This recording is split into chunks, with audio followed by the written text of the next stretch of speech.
Para naman kay Virgo. August 23 and September 20. 2025 po.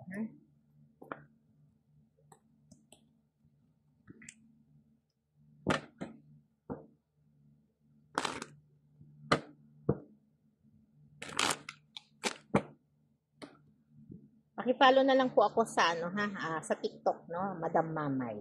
Lagi po kaming live diyan. Para kay Virgo, no? Marami pong nakakapansin, at pumapansin sa iyo, no? Ito yung mga taong parang ayaw kang nakikitang masaya, no?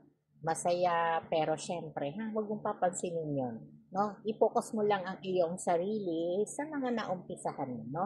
Dahil maaaring may mga lalapit na swerte po sa buhay mo, para bukas, no? At ito naman ay magbibigay ng saya rin po para sa iyo, no?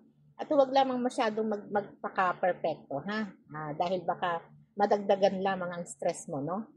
Kaya dito po, no, yun yung mga dapat mong iwasan, no? At ang kulay beige, no, ay magbibigay ng mahinahong enerhiya, no? At habang ang numero 9 ay magdadala naman ng balanse, isang bagong notebook o isang simpleng papel na isusulat mo ang iyong mga ideya na maaaring magdala po ng